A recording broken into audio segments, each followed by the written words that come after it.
A Son de Mar, el podcast para marinos y amantes de la navegación.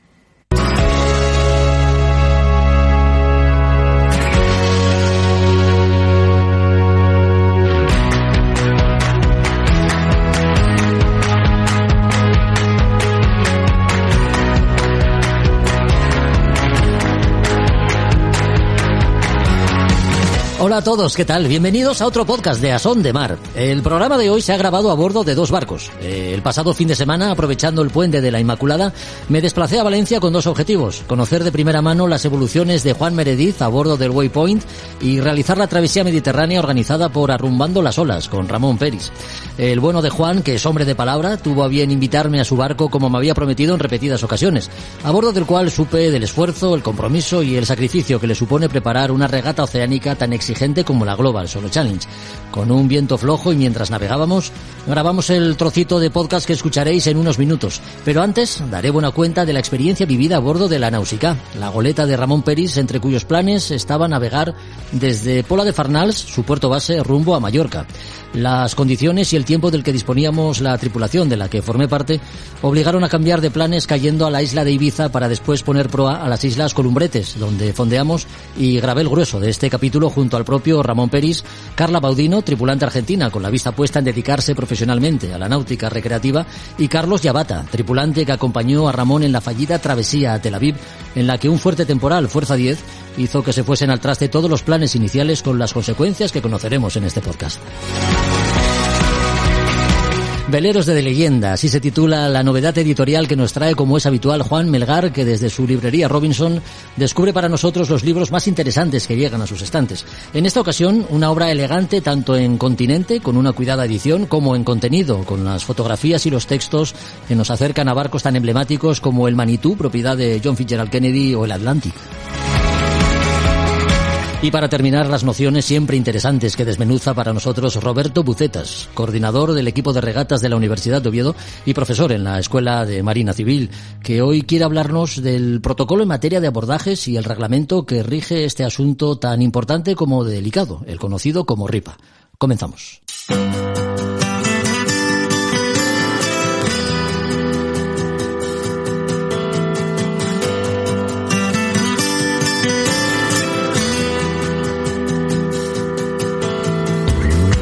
Al pie del faro de Islas Columbretes, en una mañana soleada y con la Nausicaa a proa al nordeste, tuve la oportunidad de hablar con su patrón, Ramón Peris.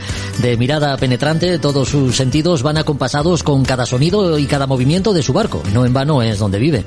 Es un hombre de mar, un tópico del que abusamos en demasiadas ocasiones, pero que en este caso se ciñe a la realidad de quien vive para navegar a vela, ajustando el aparejo para aprovechar el viento que sople, o disfrutando de una encalmada con sonrisa complaciente flotando a bordo de su barco, porque el motor se pone en marcha en contadas ocasiones. No solo es el patrón de la Nausicaa, también está al frente de Arrumbando las Olas, empresa dedicada a la organización de travesías más o menos largas en función de la época del año, en las que la formación y el aprendizaje acaban formando parte del viaje. Por todo esto quise conocer muchas cosas de su barco, de sus motivaciones para navegar sin parar y también de sus inicios. En plan aficionado, los 18 en Cruz Roja, haciendo la objeción de conciencia. Luego en plan continué, en plan aficionado, y nada, y hace como 8 años profesionalmente, y aquí estoy. Pues, tal cual. Y aquí estamos flotando. Aquí estamos siempre flotando. Porque, siempre flotando. Exactamente, por ahí va yo, siempre flotando. Siempre ¿Concibes flotando. la vida de otra forma que no sea flotando? No, en la tierra me marea. Sí, no, yo vivo aquí en el barco, y desde que decidí dedicarme profesionalmente a esto, cada vez esto es una droga. Es lo que comentábamos ayer, no sabes qué tiene, no sabes lo que te aporta o lo que buscas, pero es algo que te atrapa completamente, y cada día más atrapado, y sobre todo al principio lees, ¿no? Y lees grandes viajes, grandes travesías, que es Atlántico, no sé qué, pero a medida que voy conociendo el Mediterráneo, la mar Mediterránea, como que voy dejando el océano y los cruces que todo el mundo tanto anhela, ¿no? Como que me da igual. Mediterráneo me gusta mucho más, es más pasional, es más enérgico, ¿no? Del Mediterráneo hablaremos, porque sí, es más enérgico y más pasional, efectivamente. Sí. Dices que vives en el barco. Sí, aquí vivo. Bueno, la Nausicaa no es un barco cualquiera. No. ¿De qué barco estamos hablando? Estamos hablando de un Bellibre 50, ¿sí? El número de casco 5, fue el único que se enarboló goleta. Y nada, pues bueno, es un 52 pies exactamente, pero bueno, con bauprés y balcón de popa, pues llega casi a los 84 pies. Nada, es un barco súper amplio, súper cómodo, tiene un salón con el arrufo levantado, súper luminoso y nada, todo en teca, todo. La verdad es que es un lujazo vivir aquí, no es un sacrificio. Desde luego que sí, un barco bien hecho, bien construido, que pertenece a una generación, digamos, de constructores que sigue habiendo, desde luego que sigue habiendo, pero ¿quiénes son los Bellure y qué tipo de barco es este?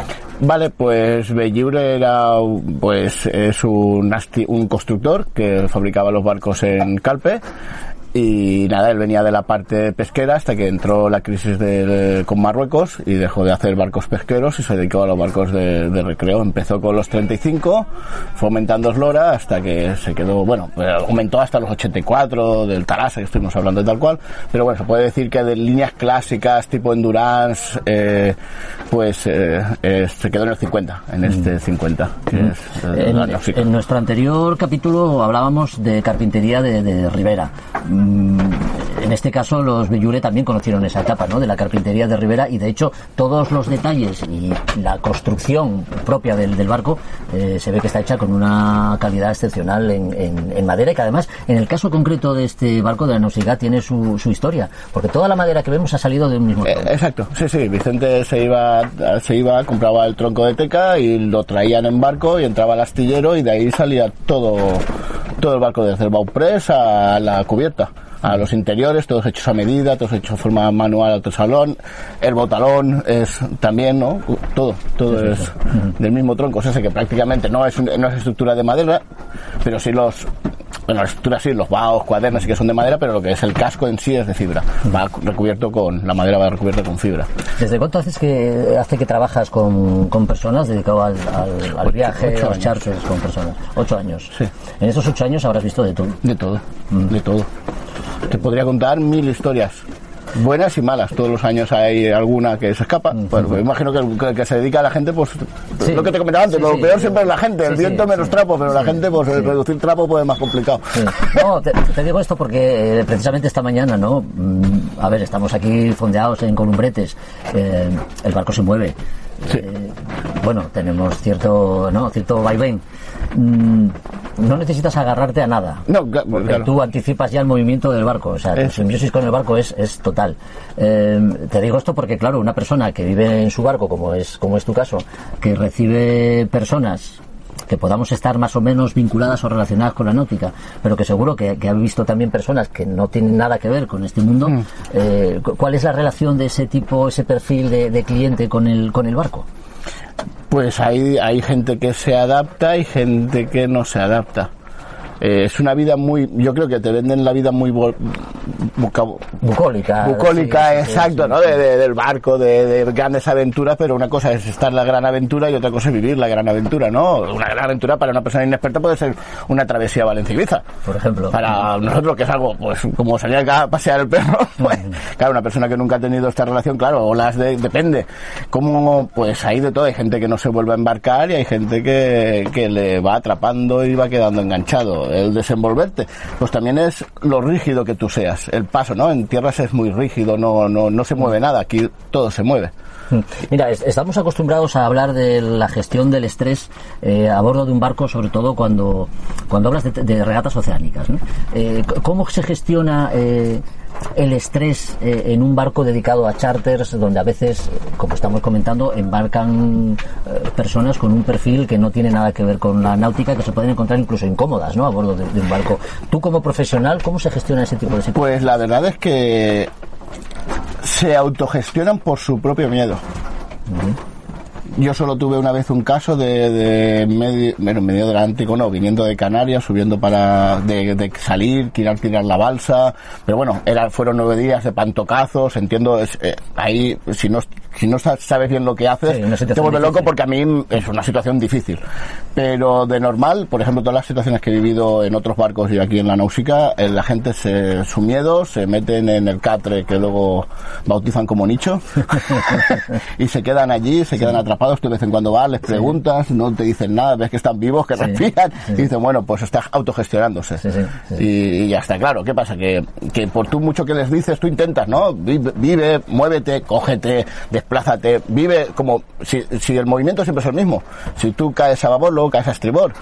Si vas a proa, luego vas a popa, quiero decir, no tienes más movimiento. No hay mucho margen. No hay mucho margen, ¿no? No te va a sorprender nada. Puede haber uno más, con más grados o menos grados, pero al fin y al cabo es el mismo. Muévete, baila con el barco. Claro, a ver, de mi parte, claro, es muy fácil decirlo porque estoy acostumbrado a bailar, pero claro, de alguien que viene de fuera, que no está acostumbrado a que el suelo se mueva, pues es más difícil. Y la gente, pues de todo hay un poco. Y luego está el perfil del cliente que no se repite en muchas ocasiones, que es el de Carlos, que bueno, ahora mismo no nos ve porque está liado en la cocina haciendo una tortilla de patata, pero que ha pasado por un temporal de los duros, y que lejos de acoquinarse o abandonar, digamos, la mar para siempre, pues todo lo contrario, ¿no? Parece que ha reforzado más sus ganas por conocer lo que es la navegación. Es muy curioso, y esto pasa bastante. Aquí la formación de náutica de recreo, tanto patrón como capitán, simplemente te dan el título. No te dan la experiencia de vivir situaciones, ¿no?, complicadas, o simplemente navegar. Ya simplemente navegar, si tienes situación complicada, pues un mes navegando no navega casi nadie. Pues claro, mucha gente, incluso de los que navegan, hacen escalas en puertos. Perdonad, aquí se viene a navegar, no a hacer escalas en puertos, no a dormir, aquí se viene a navegar. Y curiosamente, la gente que más titulación tiene, con menos experiencia, ¿vale? Porque luego hay gente que tiene el PER que tiene muchísima experiencia, porque no le hace falta más, porque no lo quiere para más. Son los que más pronto caen. La gente que más se cree que vale son los que más pronto caen. Los que más lanzados son, más se les ataca el miedo. Y luego te sorprende gente como Carlos, gente como Pablo, gente como Pedro, que en el mundo de la náutica le han tocado muy poco, pero es la aptitud. La actitud de retarse a sí mismo, la actitud de estar, y sobre todo una cosa muy bonita, y cuando el viaje no a Tel Aviv, que dimos la vuelta, nos quedamos cuatro personas aquí, y fue maravilloso porque éramos un equipo en simbiosis, quiero decir, todos a una, todos con guardias, todas quieres un café antes de salir, quieres... ¿Vale? Se generó una dinámica de grupo, y digamos. eso es lo más bonito. Eso es lo más bonito, porque te sientes un grupo. No hay nadie, quiero decir, no estaban las tazas todas llenas, nadie fregaba, sino todos fregábamos. Todos hacíamos guardias, todos. Si te tenías que levantar media hora antes, te levantabas media hora antes simplemente para hacerles el café a los que estaban ahí arriba. Aunque tú perdieras media hora de sueño, porque el que iba al siguiente lo hacía igual. Entonces, claro, se crea esa dinámica, y estuvimos pues prácticamente 2 semanas así, y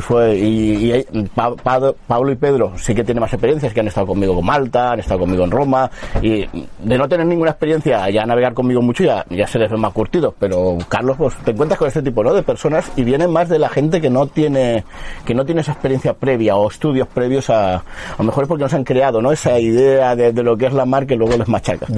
Sí, porque el objetivo era llegar a Tel Aviv, un objetivo que no se vio cumplido porque encontrasteis una borrasca. Estaba previo, es un Mistral que venía por Tramontana, de una baja que se crea en el Atlántico Norte, se sabe que viene, pero vamos en un velero y lo que queremos es viento. No hubo un fenómeno súbito, digamos. No fue súbito. Fue súbito el que el poniente que nos arrastraba hasta el canal de Sicilia cayera antes de hora y no tuviera la intensidad que estaba predicha. Entonces, claro, yo me quedé a 120 millas del canal de Sicilia, a 41 millas de Argelia. Claro, ahí tienes que tomar una decisión. ¿Qué haces? O te enfrentas al temporal a un descuartelar través, con un temporal fuerte, 50 nudos, racha de 55... O tiras para el canal de Sicilia, que si tiras para el canal de Sicilia, lo que te comentaba, allí hay unos ciertos bajos, si tienes ola de 6 metros, allí la vas a tener de 12. Como encima los bajos son súbitos, se crea la cresta, y lo más peligroso en una ola no es la ola en sí, es la cresta. Entonces, bueno, ahí en esa situación, pues decidí enfrentarme al temporal, se lo comenté a todo el mundo, y en principio, pues claro, todo el mundo tiene esa idea de películas que, sí, qué bonito, pero no está bonito. La realidad es muy diferente. Es muy diferente. Pero bueno, fue muy curioso, muy, muy interesante vivir, nunca había vivido con la náusea un temporal así, también conocer tu barco, cómo actúa ante estas situaciones, pues es muy importante, ¿no? Para darte esa seguridad en caso de tenerte que enfrentar, ya no vas con esa incertidumbre de cómo se va a comportar. Y vamos, con la náusica hay... Pues mira, está bien que recordemos este suceso que vivisteis en el Mediterráneo, porque a ti tu mar es el Mediterráneo. Sí. Es decir, igual que hay otros muchos navegantes, tienen como objetivo no dar tanto la vuelta al mundo, pero a lo mejor si cruzar el Atlántico, a ti el Atlántico tampoco es que te apasione. Navegar es navegar, y podrías navegar en cualquier sitio y te apetecería pues navegar en cualquier mar, ¿no? Pero el Mediterráneo tiene... Ya no digo historia, porque la historia cae por su propio peso, pero sí tiene una serie de condicionantes, ¿no? Unas características muy, muy especiales. ¿Qué es lo que te gusta del Mediterráneo? Lo temperamental que es y lo que te hace pensar qué derrota seguir.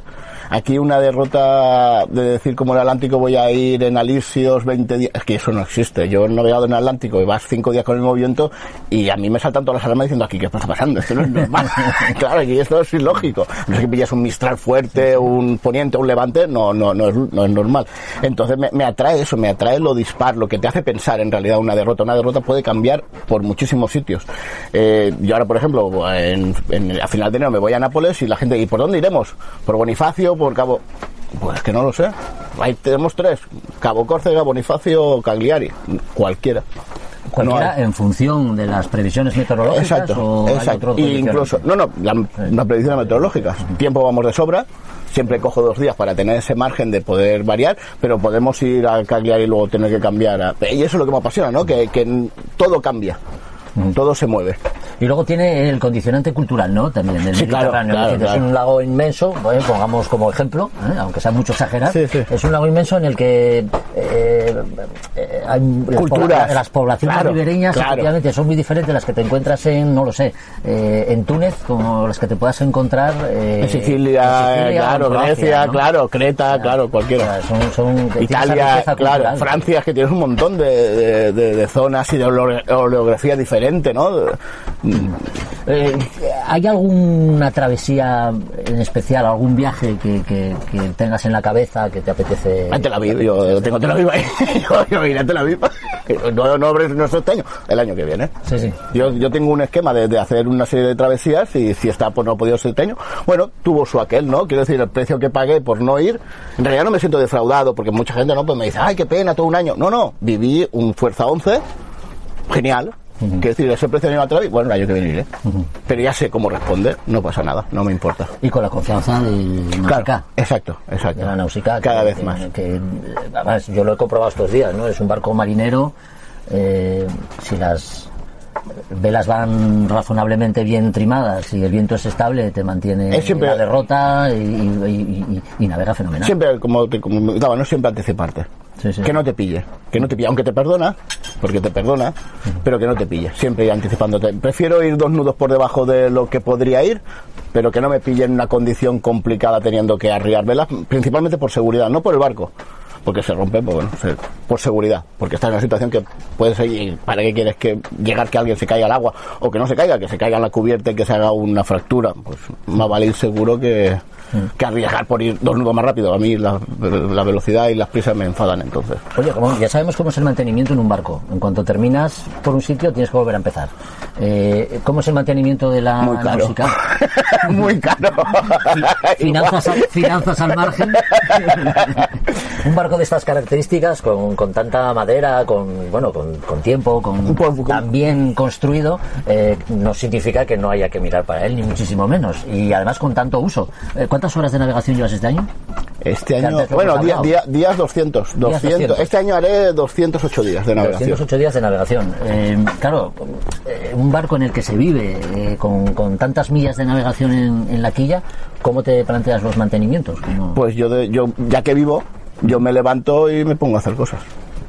Yo tengo una lista que voy haciendo. Simplemente voy reparando, voy revisando, es que siempre hay algo que hacer. Siempre hay algo que hacer. Muy raro el día que no haga nada. A ver, algún día me tomo de libertad que me ponga a leer un libro y digo, esta tarde no hago nada, hoy qué solecito más bueno. Hoy no hago nada. Pero bueno, Dios ya viste todo lo que ha hecho y descansó. Exacto, pues ¿por qué no voy a descansar un día? Pero siempre hay cosas. Claro, y encima yo exijo mucho. Yo le exijo mucho a la Náusica y también quiero que me dé esa seguridad. Y yo lo que no quiero es que me falle el motor en un momento crítico o que la electrónica, cualquier el piloto automático falle. Siempre voy a invertir en lo más caro y en lo más seguro, para buscar, claro, porque no busco navegaciones de calas, sino busco navegaciones pues para, lo primero, enseñar a la gente, y luego seguridad en la embarcación, de saber que está en condiciones para estar en esa situación. Entonces pues todo lo que es mi esfuerzo y dinero prácticamente se va ahí. Hay que decir que, bueno, un servidor se ha embarcado en esta travesía pues para tener un mayor conocimiento de la navegación por estima. ¿Todas tus navegaciones son como esta? Sí. Es decir, básicamente se navega por estima, la electrónica ya sé que no te gusta. No, la llevo. Intentas obviarla. Exacto. Lo más posible para tener ese olfato marinero y no perderlo nunca, claro. Exacto, a mí me parece mucho más bonito el saber que asomarte o estar aquí, tu mano en el salón y ver Orión, y de repente saber cuando a tal hora miras y dices, uy, no está Orión, ¿por qué no está Orión? Pues te han cambiado el rumbo.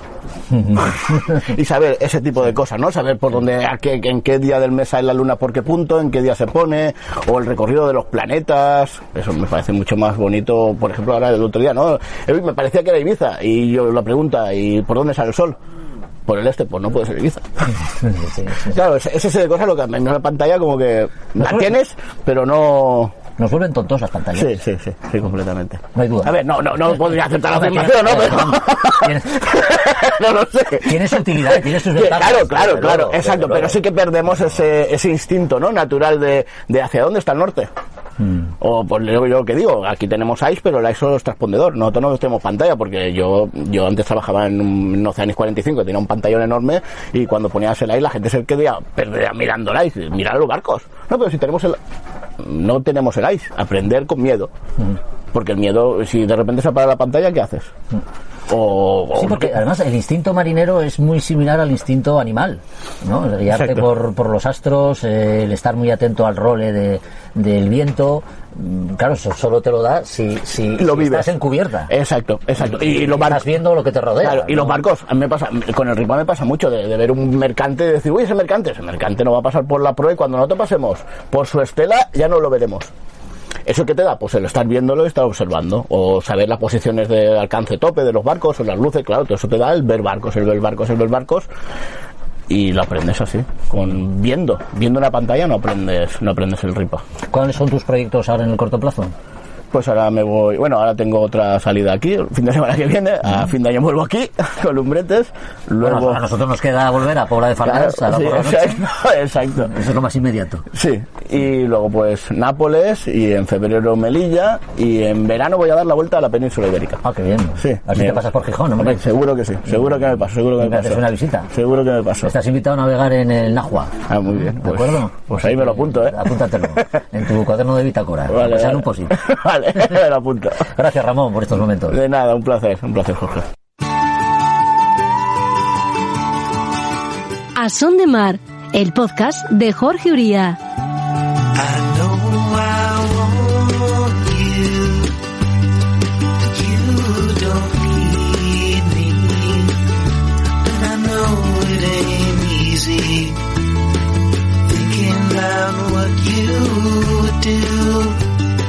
De la camareta de la Náusica pasé a su bañera, donde pude conversar con Carlos Yabata y Carla Baudino, argentina de nacimiento, como revela su marcado acento, que lleva viviendo en Barcelona 5 años. También ella se dejó cautivar por el Mediterráneo, el mar que volvió a ponerla en contacto con una íntima intuición, la de saberse mujer de mar. Navegante incorregible que, como digo, descubrió a este lado del océano, cerca del mar, su verdadera vocación. Ha sido la falta de mar lo que me ha llevado a aprovecharlo lo máximo posible estando aquí. Yo en realidad en Argentina nací a unos 1200 kilómetros del mar. No vengo de familia de navegantes ni nada, o sea que era algo súper lejano para mí. De hecho comencé a incursionar en la náutica estando allí, pero claro, contaba solo con un lago, en donde no había ni lo que fuera asomo de ola y un pequeño embalse en donde, bueno... no es fácil navegar en un lago. Al menos, no, pero el lago era muy muy tranquilo, realmente había poco viento. El embalse sí sí era un poco más desafiante porque, bueno, en el enclave en donde estaba, pues ahí puedes practicar mucho lo que es con los roles de viento, pero bueno, que un viento, un fuerza 5 o 6, no sabía lo que era, y mucho menos una ola de 2 metros, no tenía idea. Pero bueno, fue una pequeña incursión, en realidad por hacer una actividad diferente. No, claramente no es algo común en esa zona, y bueno, apareció la oportunidad y dije sí, ¿por qué no? Recuerdo haber visto un flyer de bautismo de vela y dije, qué curioso, ¿cómo se llevará un barco? Y pues fui, lo probé, me gustó, luego me apunté al curso, fueron unos 3 meses, que sería lo que es el equivalente al PER aquí, allí se llama timonel, y ya luego justo tocó mudarme a Barcelona, y paradójicamente llegué a Barcelona y no hice más nada de náutica por 4 años, hasta 2020. ¿Y cómo volvió a resurgir la...? Pues un poco porque estaba un poquito quemada de la oficina, que era mi profesión anterior, que tiene que ver con gestión de proyectos, y bueno, y creo que post-COVID también todos hemos hecho ahí un poco hemos tenido la oportunidad de detenernos a pensar pues qué queremos, quiénes somos, a dónde queríamos ir y qué proyectos teníamos pendientes, ya que no tuvimos tantas limitaciones durante tantos meses. Y pues un poco, un día tomando sol en la playa, veo un velero y digo, pero es que a mí me gustaba navegar, algo había aprendido. ¿Cómo puede ser que esté en Barcelona y no haya hecho con tantas posibilidades, sí, y no haya retomado? Pues bueno, dije por Olympic, que lo tengo cerca de donde vivía. ¿Qué opciones hay? Pues hay un montón, hay escuelas y tal, y me apunté a un club de navegación, en donde, bueno, puedes ir las veces que quieras, y trataba de ir 1 o 2 veces por semana, navegando en J80. Entonces, bueno, ahí también está bueno todo lo que aprendes. Es un barco muy sensible, es regatero, sí. Y con la regularidad creo que es donde se marca la diferencia. Si esto lo comienzas a hacer todas las semanas, pues te vas enganchando, y es ahí donde ves el progreso y el crecimiento. Una afición que va pasando el tiempo y se convierte ya casi en algo profesional, porque pues sí, tu objetivo es dedicarte a la náutica de forma profesional. Tanto es así que hasta hace bien poquito, ¿no? Has sacado el título, aunque no te hagas todavía el papelito físico, ¿no? del patrón profesional de embarcaciones de recreo, el PEPER. ¿Con qué objeto, qué planes tienes? ¿Cuáles son tus objetivos, Carla? Pues como bien decías, esto comenzó como una afición de fin de semana, luego me enganché cada vez más, luego digo, bueno, venga, voy a sacar el PER. Estando ya en marcha el PER, dije, pues claramente sigue el patrón y claramente seguirá el capitán, y en ese proceso dije, pues es que tengo ganas de transmitirle esto a alguien también. Entonces, bueno, seguir estudiando y tal. Ahora ya, una vez que tenga el patrón profesional de embarcaciones de recreo, dedicarme más que nada a la instrucción de vela, que es lo que me gusta. De hecho, en este momento está en marcha. He tenido la gran suerte de coincidir con un amigo que se compró un barco para comenzar a trabajar de esto. Comenzó el proyecto solo, y pues encontrándonos en el puerto, en Pantalán y en Bar también, por supuesto, pues surgió la posibilidad de comenzar a colaborar con él, y hoy en día la verdad que estamos los dos bastante codo a codo con un barco, pero que es muy muy bueno para comenzar a entender esto del mundo de la vela, y pues lo que damos es instrucción en plan de club, claro, no oficial, pero bueno, nos encontramos por suerte que hay muchas personas que sí, que desean venir a probar y terminan enganchándose. Por suerte tenemos muchas personas que también continúan viniendo con esta regularidad de semana a semana. Así que de momento club náutico, y en algún momento pues sí, la idea es en un tiempo no muy lejano tener una escuela. Esta travesía que hemos hecho, que concluye mañana, ¿te la has tomado como un reto exclusivamente personal? ¿Tiene algo de profesional el ver cómo funciona un poco el negocio ambas de cosas? Las travesías? No, más que nada cómo funciona un barco distinto, que no tiene nada que ver con lo que estoy acostumbrada a llevar día a día, porque es un 8 metros, sí, regatero, y pues bueno, esta es una gran diferencia. Nunca me había subido una goleta, me parece maravillosa. Esperaba mucho viento también, ahí creo que está el desafío de la goleta, de decir, bueno, si tenemos 45, ¿no? Lo tuvimos no tanto, unos 30, pero sí, que si te encuentras con 45 o 50 nudos, ¿qué pasa? Pues qué mejor embarcación que esta. Entonces Entonces ahí es que confluye todo el tiempo. El desafío personal para mí en este momento va muy de la mano y es hasta casi lo mismo. El desafío personal y la formación profesional para luego poder transmitir estas experiencias a las personas y yo sentirme cada vez más segura de lo que estoy haciendo a bordo de un barco como líder al final, porque vas a cargo de todas las personas que vayan embarcadas contigo. No, desde luego, si has trabajado en gestión de proyectos, estás acostumbrada, entiendo, ¿no?, a trabajar con equipos de personas. Sí, correcto. Y un poco en relación a lo que comentábamos antes con Ramón, ¿no es lo mismo hacerlo desde el punto de vista de la formación, cuando tienes un grupo de personas interesadas en una determinada materia, que hacerlo en el charter, donde, bueno, ahí sí que te puedes encontrar clientes de muy diferente perfil, ¿no? A ti lo que te gusta es la formación, por lo que me sabes. Sí, no he probado charter de momento, pero porque también he elegido no probarlo. Por suerte en ese sentido hay mucha disponibilidad para poder trabajar como patrona de charters, pero sí, yo encuentro que lo que me mueve, me motiva y me despierta el cosquilleo a bordo de un barco es cuando puedo explicar a alguien, a una persona que está interesada, y veo en sus gestos, en su cara, la emoción, el brillito en los ojos de descubrir cosas nuevas, de estar participando activamente y justamente eso, como líder de un equipo que todos van a trabajar hacia lo mismo, que es navegar de la mejor manera posible y acompañarnos a bordo, que bueno, que al final son experiencias que en tierra similar no hay nada. Bueno, Carla Baudino, muchas gracias por haber estado con nosotros estos minutos y solo nos queda pues desearte lo mejor, que tus proyectos se hagan realidad y que disfrutes de la náutica como lo estás haciendo ahora, porque yo creo que digamos que ese disfrutar, ¿no?, de la navegación para alguien que lo vive de la manera en la que tú lo haces, pues no pasa nunca, ¿no? Bueno, sí, la verdad que sí, estoy en un lugar en donde quiero estar y eso pues es impagable en la vida, así que bueno, muchas gracias y nos vamos a seguir encontrando en futuras travesías y en puertos, claro que por ahí. Muchas gracias. A ti, gracias.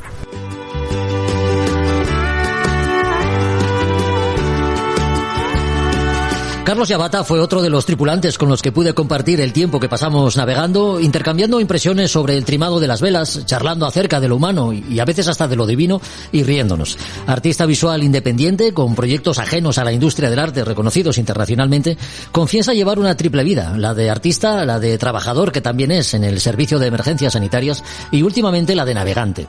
Con este currículum, desde el principio me llamó la atención el vínculo que pueden llegar a tener el arte y la navegación, que no deja de ser un arte. ¿Hasta qué punto la sensibilidad de artista llega a dejarse sorprender por el cúmulo de sensaciones que se tienen en contacto con la mar, sobre todo cuando uno, como fue el caso de Carlos Yabata, le toca vivir un temporal en su primera travesía? Me acabas de hacer una reflexión que yo no había caído en ella. Porque normalmente la gente que... Bueno, mi teoría es que debería de ser todo el mundo, pero bueno, la gente que nos dedicamos a las artes visuales, uno de los requerimientos es buscar otras perspectivas del mundo, de la vida, de lo que te rodea. O sea, mirar las cosas, intentar buscar otro punto de vista. Sí. Pues ahora que acabas de decidir esto, tal vez esto también haya influido a la hora de mi relación o de mi enamoramiento con el mar, probablemente. Mira, lo tengo que pensar. Dar una vuelta. Porque sí, es verdad que aquí en la Náusica, con Ramón y con la gente que conocí, que viví el viaje a Tel Aviv, sí que me hizo ver las cosas pues desde otro lugar, ¿no? Y que me recordaba un poco a lo que en esencia, bueno, yo creo que es un poco lo que todos buscamos, ¿no? Pero en el sentido de la vida. Y bueno, reflexionando y en las charlas con Ramón, pues sí que llegué a la conclusión de que es un poco la sensación del cazador-recolector. ¿Vale? Porque aquí en el barco... Volver a los orígenes, de alguna forma. Sí, a tu ser original, exacto.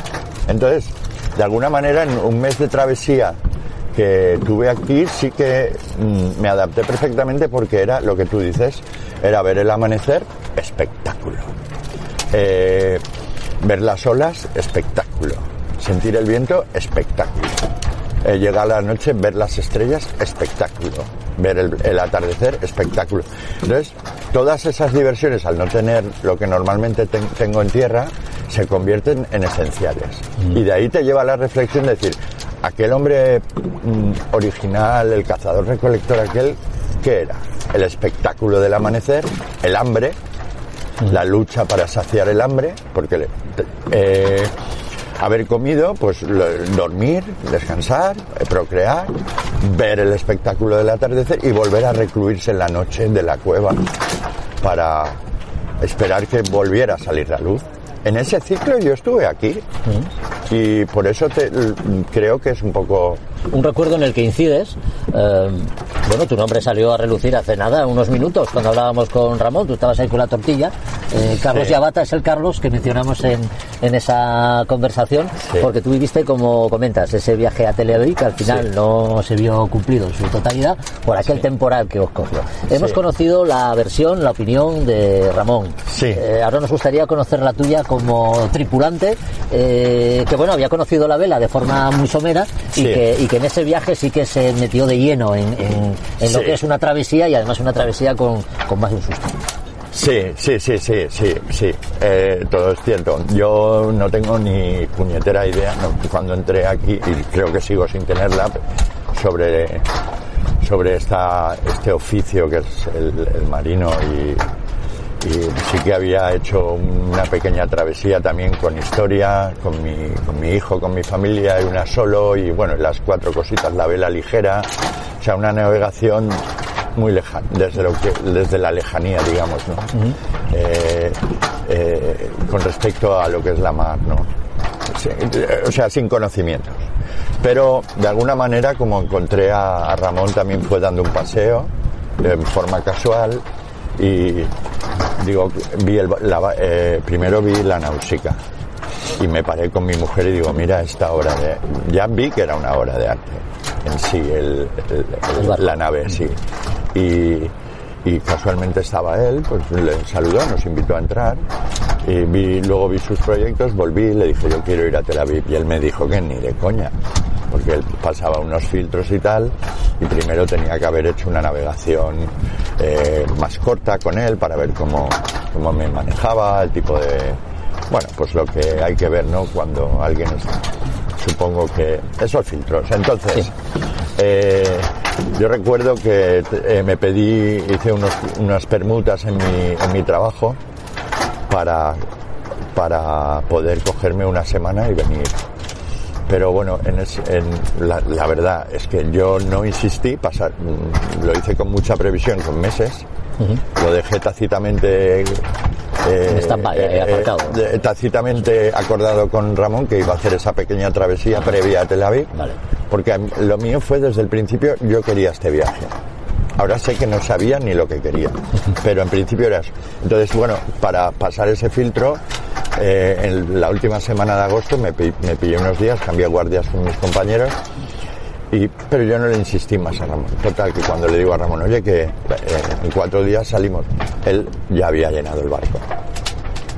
Claro, yo me quedé así muy pelado. Bueno, total, que lo dejé pasar, y cuando llegó ya las fechas de Tel Aviv, volví a llamarle y, no sé, como una excepción, me aceptó en el viaje.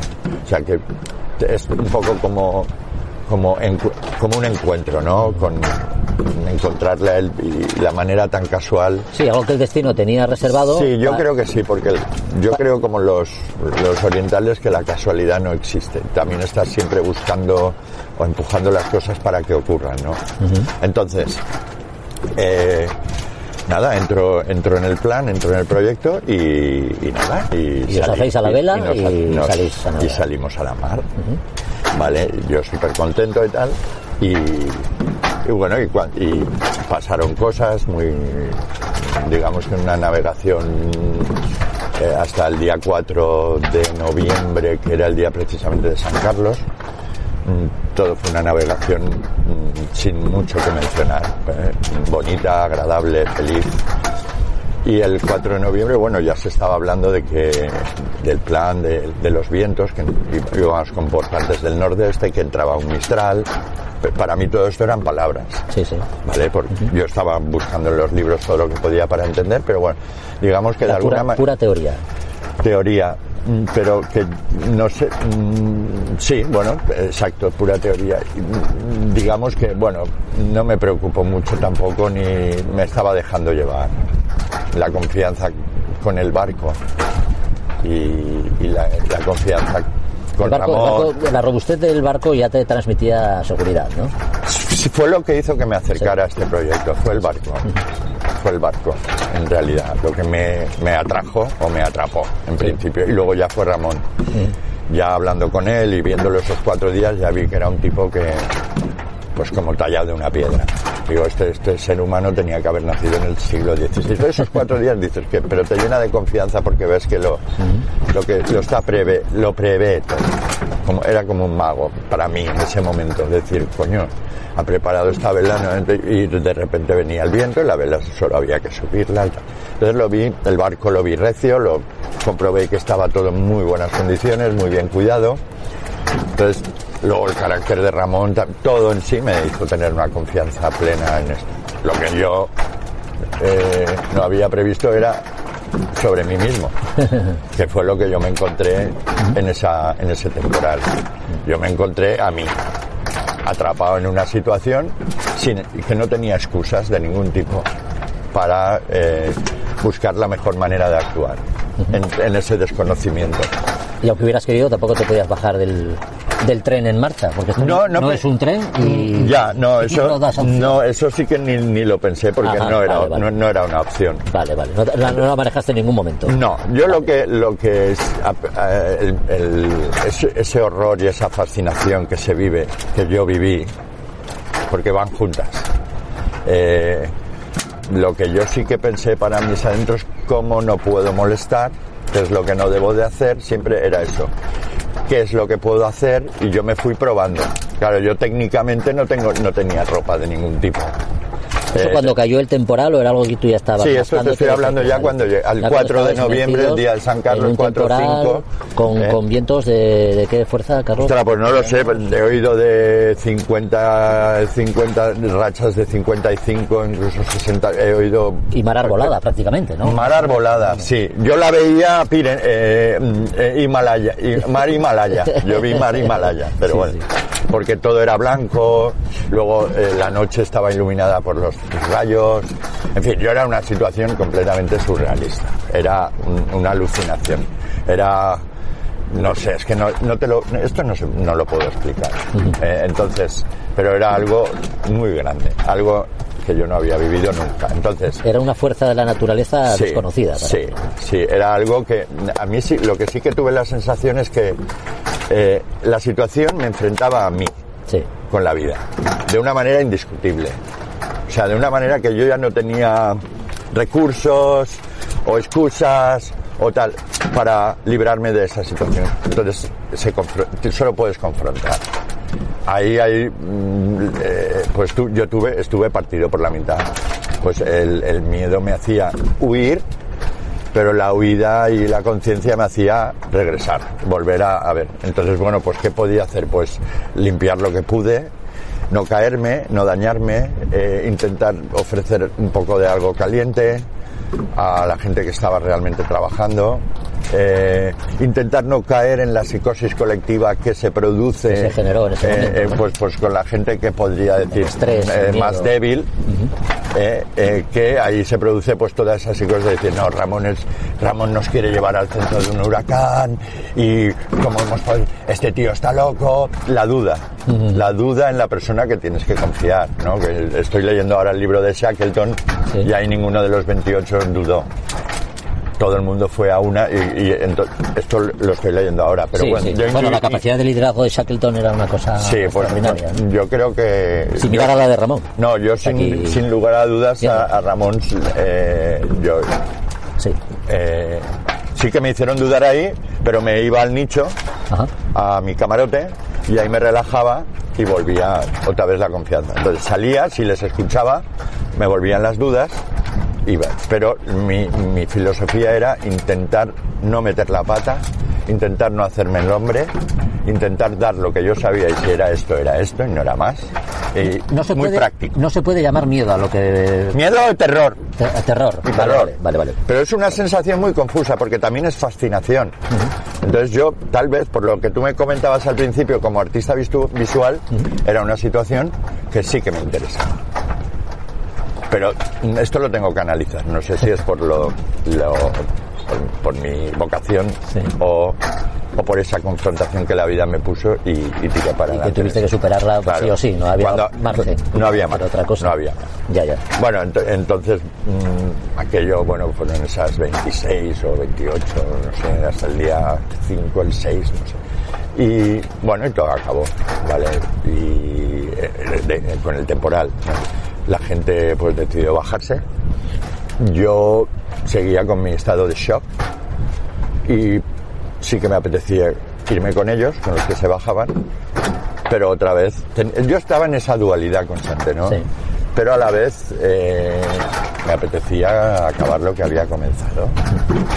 O sea, no estamos hablando del mar, estamos hablando de pura supervivencia y pura sentido común. ¿Y tú regresaste en la Nausicaa? Yo no me fui nunca de la Nausicaa. Tú regresaste yo no me bajé nunca del barco. Entonces yo me quedé porque yo creía que tenía que haber mucho más. Digo, esto es solo una parte. Y si he hecho este viaje es para conocer el viaje, no para conocer medio viaje. Y entonces, pues haciendo un poquito lo contrario a lo que deseaba, me quedé. Y empezó un nuevo viaje, porque la tripulación ya era otra tripulación, eran grandes hombres, los 3 que se quedaron eran hombres que sabían lo que era la mar, y ahí fue donde yo empecé a aprender muchas cosas. Tanto es así que, bueno, lejos de... Cuando llegaste a tierra, el bicho ya lo tenías inoculado de alguna manera, ¿no? El bicho de la Nausicaa. Sí. Aquí estás, has vuelto. Sí. Luego, claro, ya llegas a tierra, yo se lo decía a mi mujer. Digo, tengo un amante. Tengo la misma sensación como si te estuviera engañando. O sea, pero es con esta historia, es que es una pasada, porque claro, el resto del viaje fue ir ganando confianza y viviendo grandes situaciones otra vez.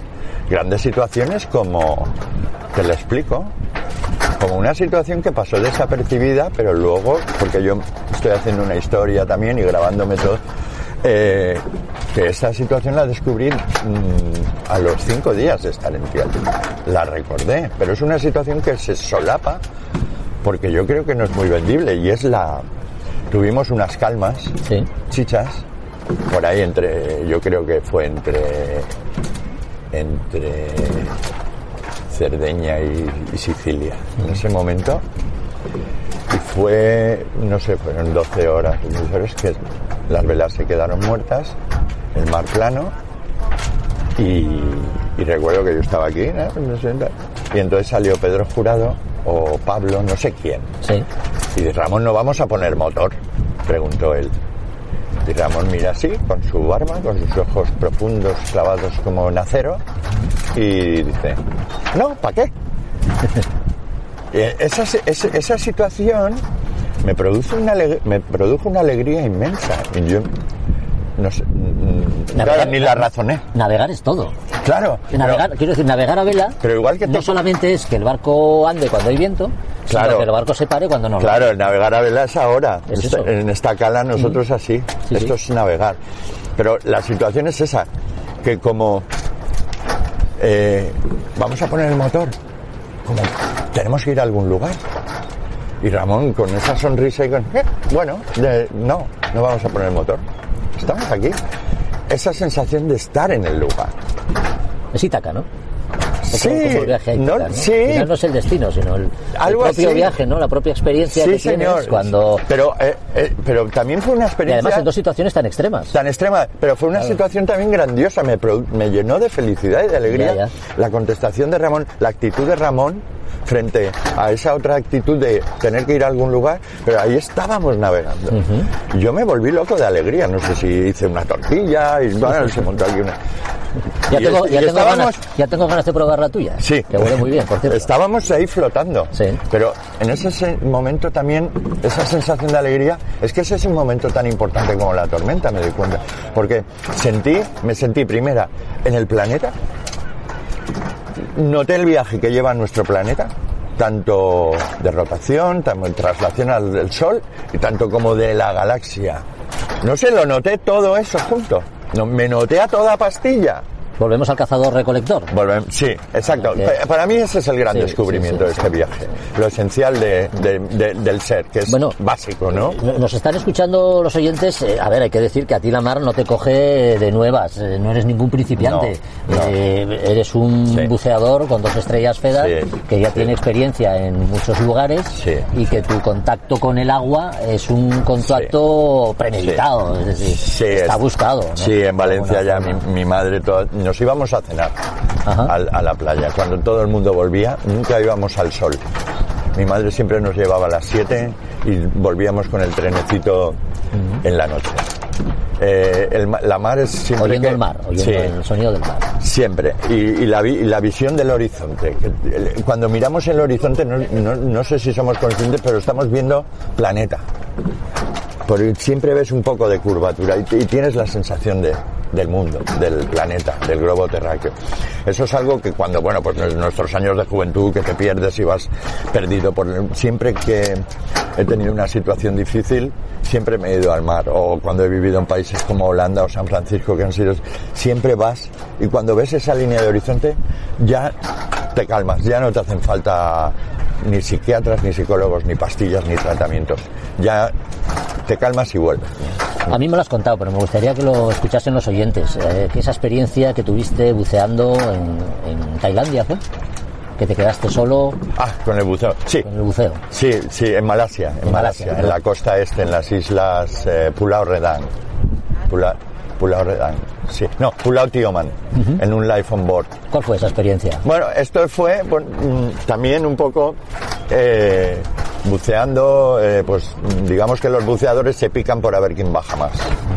Vale, yo no soy un tipo muy competitivo, y más frente al mar he visto que soy bastante humilde en ese sentido, y a mí me gustaba pues los 15 metros, los 6 metros, los 3 metros, porque ahí hay grandes corales.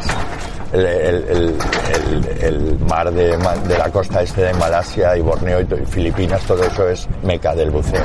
Entonces, nos tiramos al mar y vi cómo todos se iban para abajo. Yo me quedé a unos 20 metros en estabilidad, en medio de ninguna parte también, y nada, pues miles de peces, una escuela de peces diamantes se acercó a mí y me hizo el anillo, y me quedé perfectamente en el centro de ese círculo que me hicieron los peces, mirándome a 20 metros. Fue algo... No, a mí me saltaron las lágrimas ahí, porque era una consonancia, ¿no? Era como un baile con el mundo animal dentro de la mar, y no sé, fue algo muy, muy bonito. Luego también, pues practico el paddle surf en los ríos, estoy aprendiendo surf gracias a mi hijo. ¿Tu hijo? Que lo tenemos ahí en popa, que con 13 años nos ha acompañado en este viaje. Sí, con 13 ya lleva una goleta de 50 pies. Y la ha llevado muy bien, por cierto. Sí. Sí, bueno, y en resumen es eso. La experiencia de este viaje yo creo que ha sido... tener el derecho, yo creo que tengo el derecho de poder decir la mar. Ahora, lo has ganado. Ahora, no, porque antes lo decías desde la orilla. Sí. Y hablabas de la mar casi como el mar. Ahora ya sé que es una mujer, una señora, una dama. Una bella dama, ¿no? Que te acoge cuando está de buenas. Sí, y no tendrá misericordia. Que te regaña cuando... Y no tendrá, como el poeta ese francés, la belle dame. La bella dama no tendrá misericordia. Bueno, pues con el sonido de la jarcia del Nausicaa y estos recuerdos nos quedamos. Carlos, gracias por habernos acompañado. Gracias, Jorge, gracias a ti. Gracias.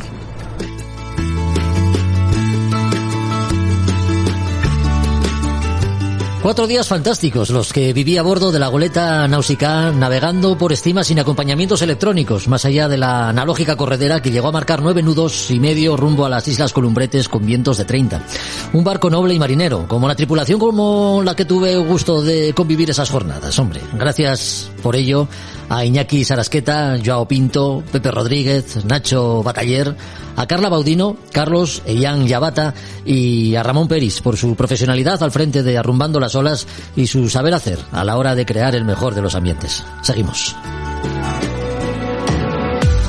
La aventura oceánica de Juan Meredith. Ya hemos dicho que el viaje a Valencia tenía dos cometidos, navegar en el Nausicaa, pero también conocer de la mano de su patrón el Waypoint, el barco con el que Juan Meredith estoy seguro que estará en la línea de salida de la Global Solo Challenge. Regata oceánica de vuelta al mundo en solitario y sin escalas, que seguimos muy de cerca en este podcast, ya sabes. Y como Juan es hombre de palabra y lleva tiempo diciéndome que debo subirme al barco, pues dicho y hecho. Elegimos un día de poco viento, 1,5 nudos de real, 0,6 de aparente, pero al que Juan supo sacarle algo de partido poniendo el Waypoint a poco más de 2 nudos de velocidad, a pesar de lo cual el barco hablaba, de alguna forma se comunicaba con nosotros. Importante escucharle. Fíjate, es algo que ya hablamos una vez. Lo Sí. importante que es escuchar al barco, ¿no? Porque cuando sopla o cuando hace muy poco viento, lo importante que es saber qué es lo que nos quiere decir. Yo creo que ahora mismo la mar está como un plato, hay muy poquito viento, pero sí que es importante saber, bueno, pues si el piloto está trabajando mucho, lo estamos oyendo de fondo, si las escotas o hay algún roce en algún sitio. Y disfrutar de esto, que también, aunque no lo queremos demasiado, estas calmas, de vez en cuando también vienen muy bien. Y disfrutar de un barco que anda lo que está andando ahora mismo es divertido. Un barco que camina, ya te digo, bueno, es lo que estamos comentando, ¿no? En unas condiciones de muy poco viento.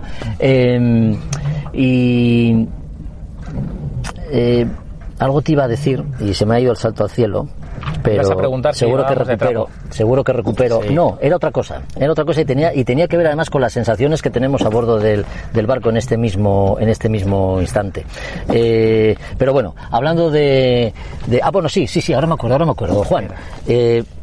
He comprobado cómo se llega a trabajar cuando uno navega en solitario, porque me dices tú, como puedes comprobar, uno no para. Fíjate en qué condiciones estamos, y es que uno no para. Pero porque nos gusta mucho. A ver, al final... Que si los barber, que si a proa, que si vienes a popa, que si escotas, que si no sé qué, en estas condiciones en el que... Lo primero es que soy marino, pero es que además me gusta intentar llevar rápido el barco lo más rápido que yo sepa llevarlo. Eso significa que hay que probar muchas cosas. En estas condiciones yo sigo estando enamorado de la mar y de mi barco. Pues ahora llevamos la mayor y ves que quería decirte a toda costa lo que llevamos. Vamos con un código 0, con el barber puesto. Si lo cómodo sería haber izado velas, haber dejado ahí, charlamos, nos reímos un poco y hablamos de esas cosas. Pero al final es ir mirando, ir tocando. Es verdad que no se para en un barco cuando hay muy poquito viento, porque tienes que intentar sacar todo lo que puedas. Es cuando menos se descansa realmente. Un viento medio es donde vas a ir, pero también es donde vas a querer apretar el barco. Y si sopla mucho, lo que vas a hacer es protegerlo, navegar deprisa e intentar protegerlo un poco menos que el que va detrás de ti o el que va delante de ti para seguir avanzando rápido, eso sí, cuidándolo, ¿no? Entonces, no paras. Y bueno, es mi forma de navegar también y me divierte. Te divierte, es cosa de marinos, pero también es cosa de marinos competitivos. Es decir, la vena competitiva hay que llevarla adentro, porque en un día como el de hoy, mira, ahí precisamente pasa otro velero que va a motor, por ejemplo, ¿no? Son muchos los que, bueno, pues se pueden tomar una cerveza tomándose unas aceitunas. Que está muy bien, ¿eh? Está muy bien, por supuesto que sí. Pero tú no, tú le pides algo más al barco, que ande, que camine, que aunque sea ganarle, cogerle medio nudo, ¿no? Sí, porque es verdad que salíamos un día sin viento y salíamos a simplemente, bueno, pues a hablar, que vieras el barco. A probar el barco, a ver. Pero al final, desde que hemos salido hasta ahora, hemos hecho un montón de maniobras ya. Bueno, pues es otra forma de navegar, es una forma que va también con mi... Pues yo sé que soy peleón, pero lo he sido siempre.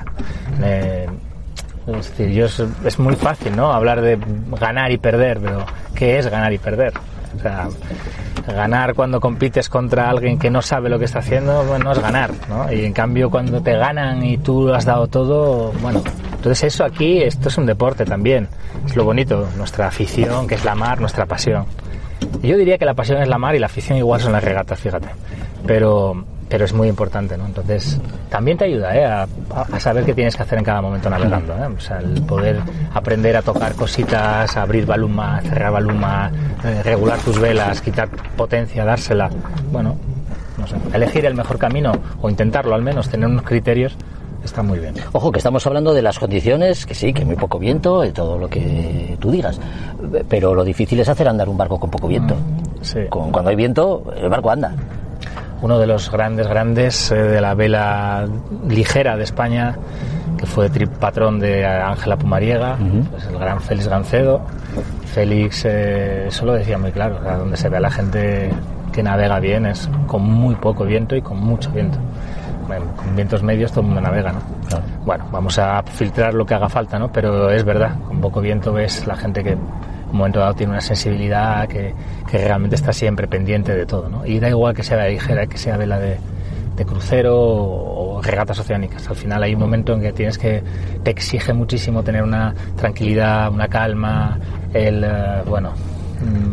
poner todo en su tiempo justo y desesperarte con control, digamos, pero seguir navegando porque hay que avanzar. Estar muy atento a la evolución del barco, ¿no? Que aunque se mueva muy despacio, también te está... Bueno, volvemos a lo que comentábamos antes, ¿no? El barco también te está diciendo cosas. Sí, con esa sensibilidad, porque al final, vuelvo al principio, somos marinos, y como marinos que somos tenemos que estar siempre atentos. Podemos estar tomándonos la cervecita y las aceitunas del de aquí detrás, pero hay que estar atento porque estamos en un ambiente que nos apasiona, pero que en un momento dado puede ser hostil. Yo siempre digo lo mismo, la milla difícil, la más difícil de todas, la próxima, porque te puede pasar cualquier cosa, ¿no? Entonces, bueno, estamos pasando, dentro del rato pasamos por delante de la salida comercial de Valencia, podemos seguir hablando, pero si nos pasa un mercante por encima, pues se acabó. Entonces, a mí esa parte de sentir que estoy en la mar todo el tiempo, a mí me apasiona, me encanta, no me genera ni inquietud, no, al revés, me gusta, y me gusta disfrutar de ese ratito, y me gusta disfrutar de ese ratito de dormir también, o de mi gente si está conmigo, ¿no? Pero siempre con la mosca tras la oreja. Creo que es fundamental, pero es que además yo lo disfruto. Este es un barco en el que además hay mucho bricolaje. Bueno, Juan? En este especialmente mucho, porque nos lo hacemos todos nosotros. Pero hay que echarle muchas horas. Sí, siempre, mira, es una de las cosas que me fustigo un poco, ¿no? Que el barco necesita más tiempo. Al salir he visto que un winch necesita un poquito de limpieza. Bueno, pues tenía que haberlo hecho, ¿sabes? Las velas no las fabricamos nosotros, o adaptamos velas de otros barcos. Somos low cost, es verdad, pero eso no significa que no seamos buenos marinos y que el barco no sea increíble. La mar va a enseñar todo lo que hagamos mal. No, ahí sí que no hay amigos, no se hacen prisioneros. Entonces, hay que ser muy disciplinado con la organización, y cuando no lo soy, porque evidentemente estamos en momento de conseguir fondos para continuar, pues me da rabia, porque mi compañera más íntima ahora mismo es ella, ¿no? Rosa, perdóname, tú eres la que manda, pero me entendéis, vamos a pasar mucho tiempo solos este barco y yo, y todo lo que le tenga que cuidar antes, el barco me lo va a devolver constantemente. Como cualquier barco de todos los que están escuchando, los barcos en los que naveguéis. Siempre es así. Hay que escuchar, atenderles y mimarlos. Y ellos nos lo devuelven multiplicado por 1.000.000. Mucho tiempo solo el que vas a pasar, porque ¿en cuánto tiempo estimas que se puede dar la vuelta al mundo? Yo los cálculos los tengo en unos 120 días. Creo que con 120 días estás para ganar. Ahora la organización ha hecho un cambio y amplía. De hecho, no hay límite de tamaño de barco, y ya hay un Open 60 inscrito, además con un muy buen skipper canadiense. Y eso, ese barco va a estar en unos 110 días. 110, sí, por ahí. Pues hay que intentar, si estamos en las salidas, para llegar, lo primero, pero lo he dicho alto y claro, quiero ganarla. Así que, hay que hacerlo en menos tiempo. Bien. Muy bien. Si no recuerdo mal, ¿son 4 o 5 las categorías que participan en la Global? No va por categorías. Lo que han hecho es hacer que barcos diferentes puedan... Estamos teniendo un role ahora mismo. Sí, lo veo, a derechas es bestial. Vamos navegando con el piloto a viento aparente, sí. Y se ha ido, pero 40 grados. A ver si hay suerte y entra un poco de brisa. ¿Y sigue girando? Sí, de hecho le voy a echar una mano yo mientras me doy cuenta. No son categorías, lo que hay es ratings, cosa que me gusta poquísimo. Pero en este caso no, porque en este caso lo que sirve es para que barcos de distintos tamaños podamos competir todos juntos. Lo que va a haber es distintas salidas en base a esos ratings. Se prevé todo por delante, puede ser más o menos justo. Habría que discutir si el tema de ratings es justo o no lo es. Es un intento de ser lo más justo posible. En este caso esos ratings se ponen por delante, saldrán barcos en septiembre, y yo siempre hablaba del 28 de octubre, pero mi grupo, porque yo tengo un rating también, será el 4 de noviembre. Así que ese 4 de noviembre... ¿Sois los últimos en salir? No, porque al haber dejado margen por detrás, por ejemplo, el Open 60 saldrá más tarde. Me imagino que al menos pues eso, esa semana o esos 10 días por detrás nuestro. Las condiciones meteorológicas serán diferentes, desde luego. La mar es la mar, y es la mar para todos. Porque quien gane la regata, la Global Solo Challenge, lo hace de forma, por eso te decía lo de las categorías, de forma absoluta. Sí, el primero que llegue gana. No hay más. Es una aventura extrema. Sé, y saben tus oyentes, que está la Vendée Globe, no hay ninguna diferencia. El barco, que son más rápidos los de la Vendée Globe, que es la Fórmula 1, ya, bueno, sí, pero... porque están hechos expresamente para un tipo de regata... Sí, la mar es la mar para todos. Sí. Con lo cual, el barco, el patrón, la patrona, que vaya con 36 pies bien preparado, con un barco bien preparado a esta regata, para mí tiene tanto mérito como el último de la Vendée Globe, y desde luego como el primero, porque al final todos somos marinos. Y es así, unos podemos optar a una Vendée Globe y otros podemos optar a esto, pero todos podemos optar, al menos soñarlo, ¿no? Así que bueno, en esas estamos. Bueno, tú ya sabes lo que es navegar en una regata de vuelta al mundo, ¿no? Podría preguntarte de la experiencia que tienes, cuál es, digamos, el sector de la regata que más te incomoda hacer, pero al final es lo que estamos hablando. Las condiciones, probablemente las del año que viene no sean las mismas que las que tú tuviste en la Barcelona World Race, en algunos casos. El sector que más me incomoda es todo lo que hay antes del 4 de noviembre que te he dicho. Eso es lo que más me incomoda de todo y lo que más miedo me da, porque es lo que marca si estaremos o no. Pero luego en lo que es la regata, no. Me parece que cada tramo cada tramo corto de una vuelta al mundo es apasionante en sí mismo. No le puedo dar mayor importancia. La salida de La Coruña va a ser bestial. Yo he estado mirando mis condiciones este año. Hubieran sido durísimas. Viento, había una borrasca dura, viento de proa muy duro.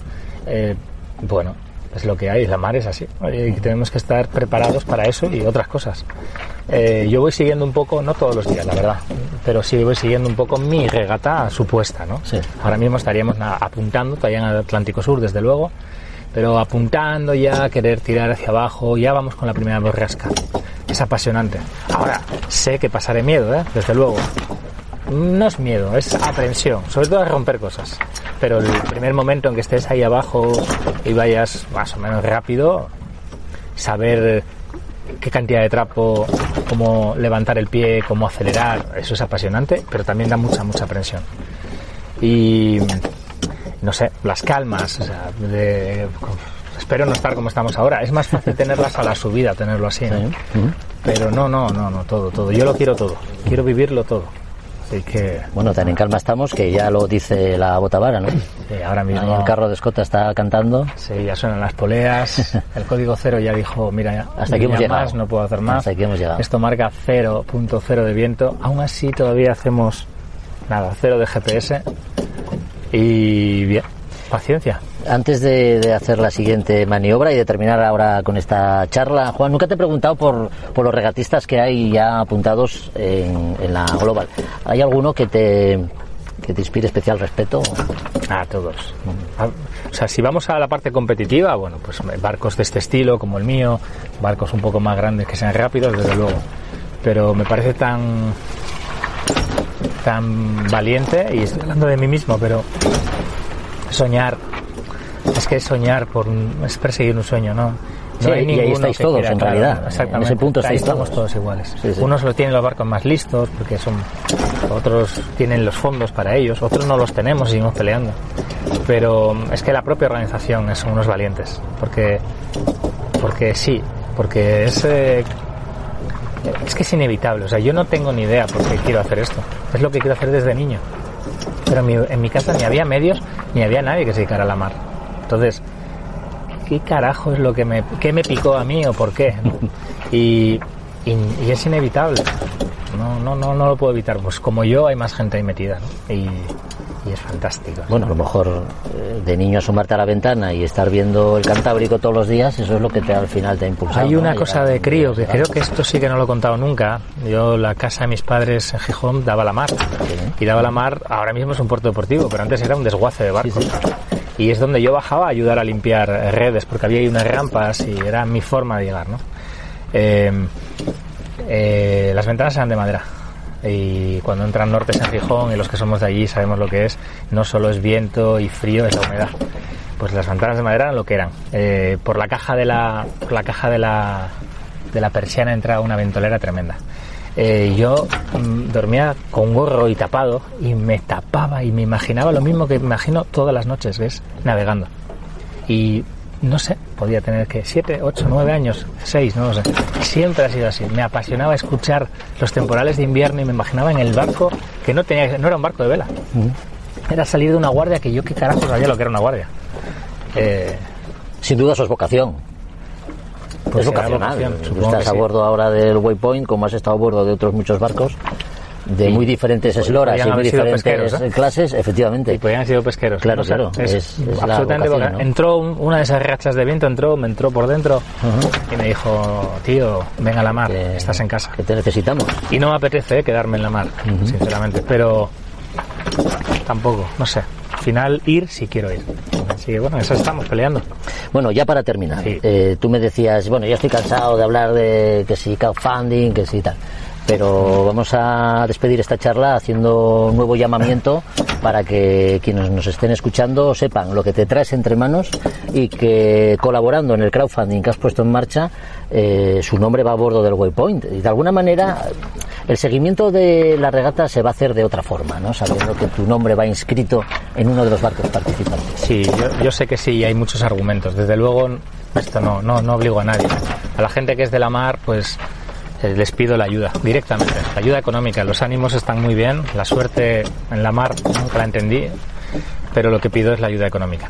Pero claro, yo entiendo la situación que tenemos todos, pero necesito seguir adelante. Hemos hecho una de esas opciones de pon tu nombre a bordo por 10 euros y muchos de los que nos oyen recuerdan a Bertrand de Brock, incluso igual alguno lo participó, ¿sabes? Pero aquí, bueno, tenemos que conseguirlo. Nos quedan a día de hoy, que no sé cuándo se va a emitir esto, pero has dicho antes que era el día 7, pues quedan 38 días. En una semana emitimos esta. Llevamos un 20% del presupuesto de este pequeño salto para poder continuar. Yo creo que es, no sé, yo lo pido de corazón. Es decir, pido que intenten, que confíen en mí. Si confían en mí, no hace falta más que eso. En vez de invitarme una cerveza o a dos, que me inviten a esto y que se vengan a bordo. Y que además no estamos muy acostumbrados a esta fórmula, Juan, pero es una forma de implicarte, ¿no?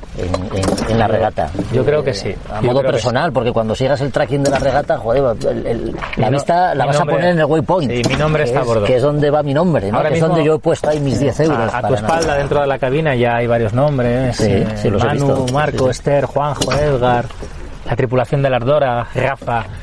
Bueno, ya hay 40 y tantas personas que han participado y ya te digo que va increíblemente bien. Pero lo que quiero es esas gotitas pequeñas, ¿no? También porque es un síntoma fundamental cara a los patrocinadores.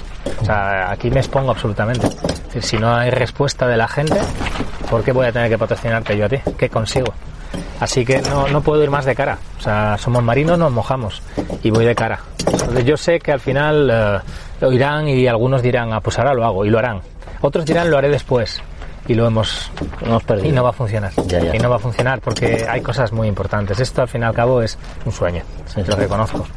Pero leches. Se necesita hacer hora además para que el algoritmo funcione. Es decir, para que lo que es posible. Eso se vaya posicionando, ¿verdad? Sí. Y se vayan consiguiendo con ello más apoyos también, gracias al posicionamiento que va adquiriendo. Sí. El barco está diciendo ahora mismo, ¿no? Con el clon, dice, estoy aquí, os necesito a todos. Sí, así es. Tiene que ser cuanto antes, porque es verdad que nos quedará tiempo, pero no debemos esperar al final.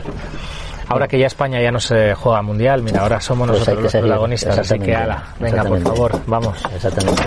Bueno, recordemos que es la plataforma Make a Champ, que poniendo Juan Meredith, ahí te encontrarán y ahí podrán hacer, pues a partir de 10 euros, una pequeña aportación para poder participar, porque hay que decirlo así, porque el que pone su granito de arena va a participar de alguna manera en la próxima Global Solo Challenge. Juan, bueno, ¿para qué te voy a decir nada? Estoy encantado de estar aquí, tenía unas ganas enormes, así que te agradezco muchísimo que me hayas acogido aquí en tu barco, lo estoy disfrutando mucho y vamos a dejarlo aquí porque va a haber que trasluchar, me parece, algo habrá que hacer, ¿no? Literalmente. Bueno, pues nada, lo dejamos aquí y te vemos en el próximo podcast. Vamos a esperar todos en el barco.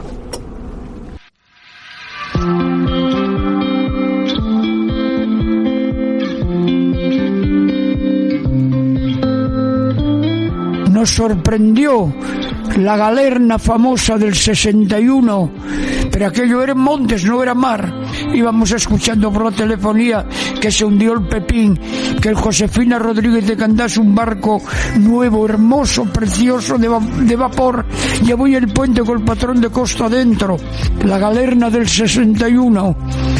Ay, no se me olvida. Jesús Gutiérrez, más conocido como Suso, el de la Emperatriz, a sus 95 años, todavía sale a pescar en su pequeña embarcación.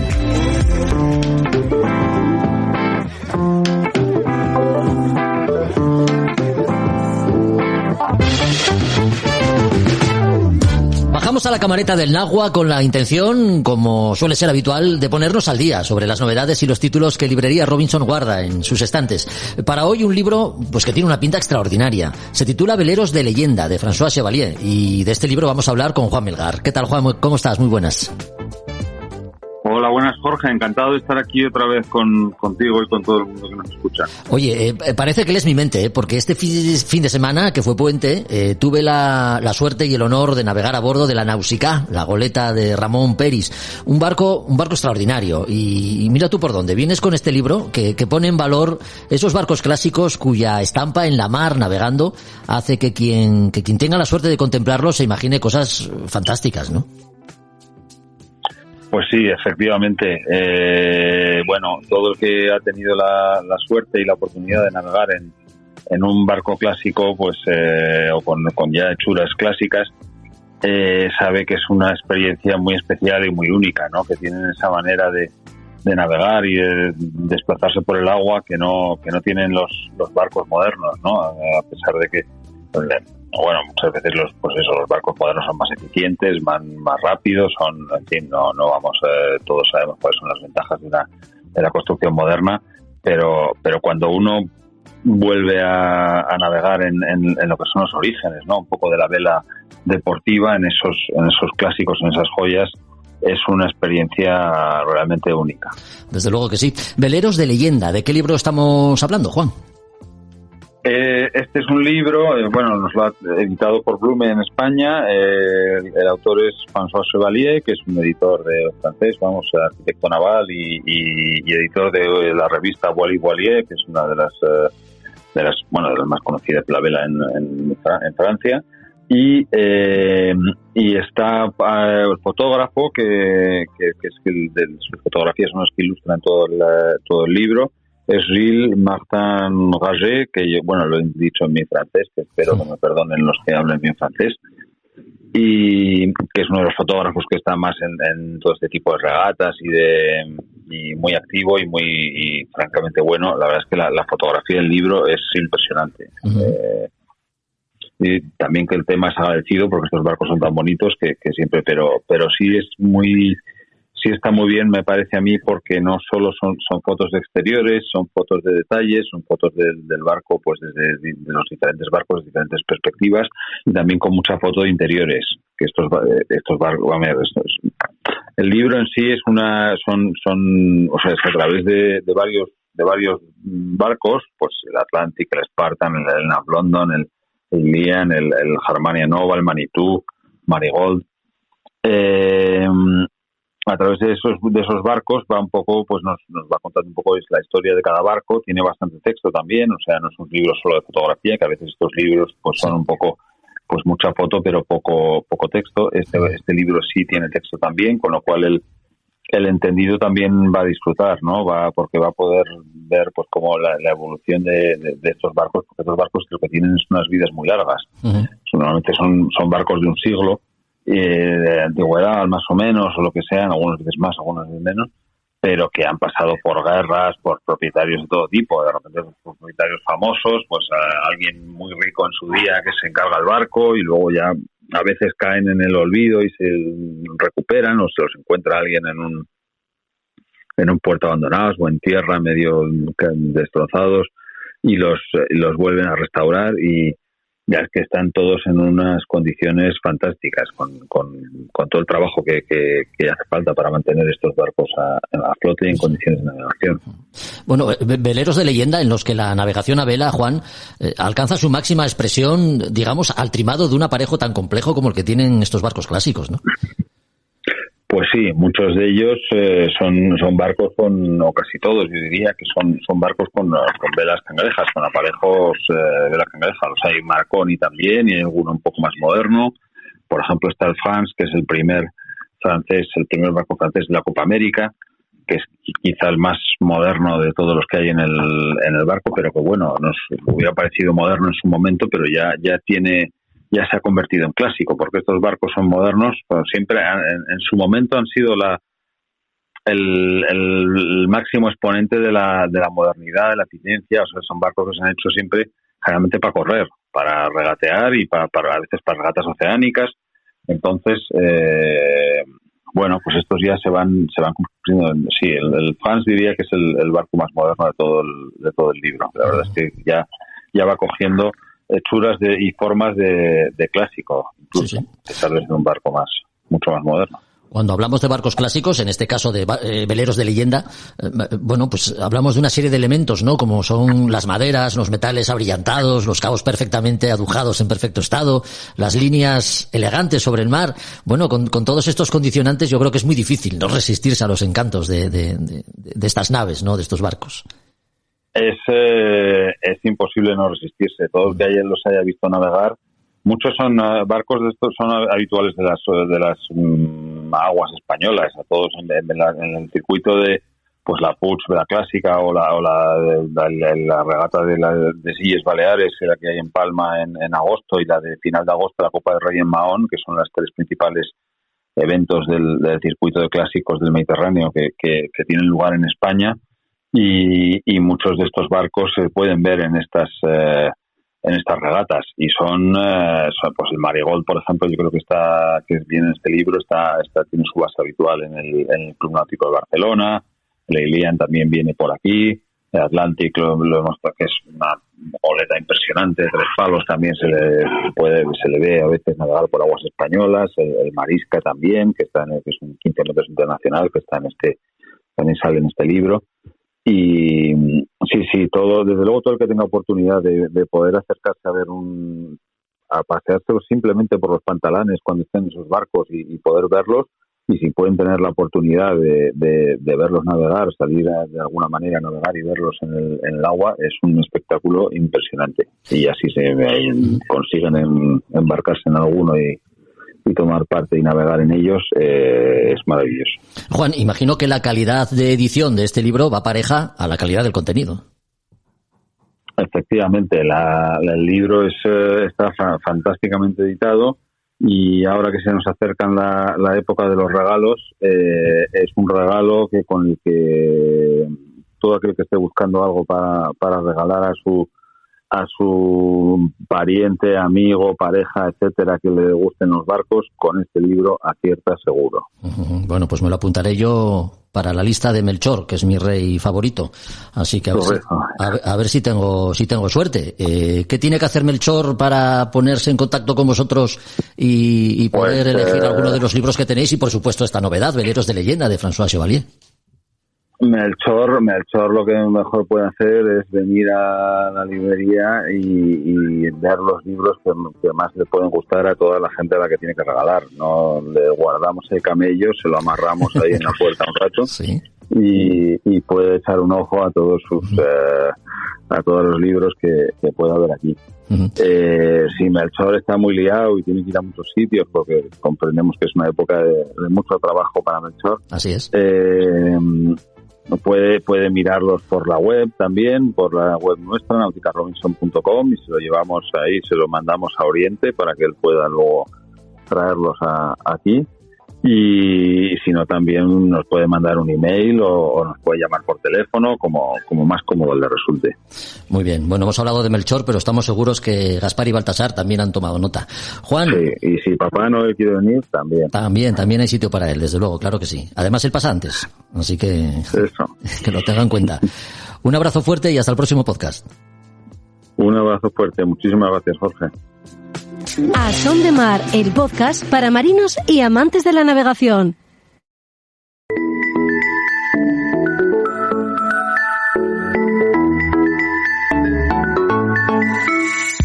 Sin duda, navegar implica asumir riesgos, de ahí la importancia de reducirlos al mínimo, acercándonos a cero, a ser posible. Quedar sin gobierno o una vía de agua son situaciones no deseadas que pueden ponernos en riesgo serio. Un abordaje también. Por eso la Organización Marítima Internacional redactó el Reglamento Internacional para Prevenir Abordajes, más conocido como el RIPA, cuyo ámbito de aplicación se extiende a todo tipo de barcos. De algo tan desagradable como un abordaje hablamos los próximos minutos para despedir este podcast con Roberto Bucetas. ¿Qué tal, Roberto? ¿Cómo estás? Muy buenas. ¿Qué tal, Jorge? Buenas tardes. No es un tema que invite a la alegría, desde luego, pero bueno, la mar es así, ¿no? Como la vida misma. Y aunque disfrutemos en ella y nos dé buenos momentos, hay que tomársela en serio para no correr riesgos como pueden ser los de un abordaje, ¿no, Roberto? Sí, si hablamos de abordajes tenemos que hablar ineludiblemente de lo que es el Reglamento Internacional para la Prevención de Abordajes, ¿no? Uh-huh. Y bueno, surge ya a principios del siglo XIX y sigue vigente hasta nuestros días y evolucionando día a día. No es una norma que sea estática, sino que se va evolucionando y adaptándose muchas veces a la realidad de los tiempos. Sí. Oye, es una herramienta que es importante y más importante para los marinos para realizar una navegación segura. Lo que tenemos en nuestras manos. En relación al conocimiento de la norma, y resumiendo mucho, porque ya sabes que tenemos poco tiempo, ¿cuáles son los aspectos más fundamentales? Quiero decir, el ABC que debemos tener siempre presente para evitar un abordaje o colisión con otro barco. Bueno, el reglamento contempla una serie de normas relativas al tema de evitar lo que es un abordaje, ¿no? Es lo que busca, es un tema, una norma que es interpretativa, pero que siempre deja a lo que sería a criterio de lo que es el propio marino la realización y la interpretación de esa norma.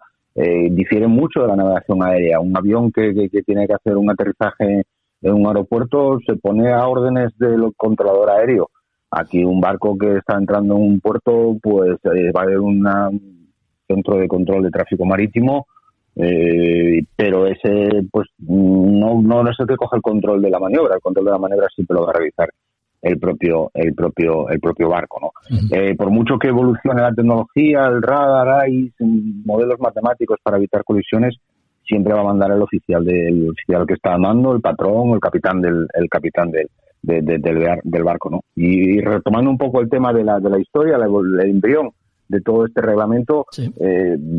Está fechado ya en las reglas de gobierno que el Trinity House de londinense estableció, que era, pues bueno, de ahí surgieron los famosos versos de Thomas Ley, de las reglas de rumbo gobierno al objeto de poder evitar un abordaje. Este reglamento está redactado, el RIPA, en 1972, entrando en vigor en 1977.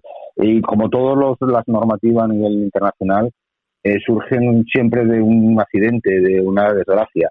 Y en este caso fue el hundimiento de un abordaje con el posterior hundimiento de un barco, de un transatlántico, en este caso el Andrea Doria, que tuvo un abordaje con el otro transatlántico, que es el Estocolmo, en 1956, que hundieron, los dos barcos hundieron y tuvieron una pérdida de 46 vidas humanas en un barco que hacía ruta de Génova a Nueva York. A raíz de ahí, a partir de esas reglas que ya estaban establecidas por esta sociedad londinense, pues se tomó la IMO, la Organización Marítima Internacional, tomó cartas en el asunto y hay que redactar una normativa ajena incluso a lo que es el propio Convenio de Seguridad de la Vida Humana en el Mar del SOLAS, para redactar un convenio que en realidad es un reglamento internacional para la prevención de abordajes, pero que es un convenio, se considera como un convenio internacional, auspiciado por la ONU y ratificado incluso en estos momentos por España y por el 97% de los países del mundo tiene ratificado este convenio, que es el que conocemos como Reglamento Internacional para la Prevención de Abordajes. Aunque bueno, hay cosas curiosas, como que algunos países, como Filipinas, que sufrió el mayor de los siniestros marítimos que están fechados, que es el hundimiento del ferry Doña Paz, donde murieron 4.000 víctimas, y Filipinas no tiene ratificado el RIPA, ¿no? en estas circunstancias. Está establecida dentro de lo que es la parte del reglamento. El Reglamento Internacional para la Prevención de Abordajes tiene en concreto 6 partes, y la primera parte habla de generalidades, la segunda habla de las reglas de rumbo y gobierno. Es decir, ahí es donde nos tenemos que ceñir al objeto de tener claro la prevención de evitar la prevención de prevenir un abordaje entre dos buques en la mar. Dentro de esa parte B de las reglas de rumbo de gobierno, pues habla un poco de las conductas de los buques en cualquier condición de visibilidad, es decir, barcos que estén a la vista uno de otros, en situaciones de niebla, qué es lo que tenemos que hacer en cada una de estas circunstancias. Las normas son muy básicas entre dos barcos que se cruzan, pues el barco que ve al otro por el costado de estribor es el barco que tiene que maniobrar, ¿no? Eso está claro, pero después, bueno, ya sabes que las circunstancias y la realidad de las cosas en medio del Atlántico se cruzan dos barcos y pueden sufrir un abordaje. Y esto es una cosa que es impensable, que es imposible que se pueda producir. Pues sí se produce. No, y está claro que, como nos comentó también Ramón Peris al inicio de este podcast, que la experiencia es un grado, ¿no? Tener el ojo educado, sobre todo por la noche, cuando ves un barco, es importante saber a qué rumbo va, si lo llegarás a pasar por popas, y si no será así tendrás que maniobrar. Todo eso también lo da la experiencia. Sí, por supuesto, la experiencia es fundamental, y como te decía, siempre va a ser el propio patrón o capitán del barco el que tiene el último momento la decisión de cómo realizar esa maniobra.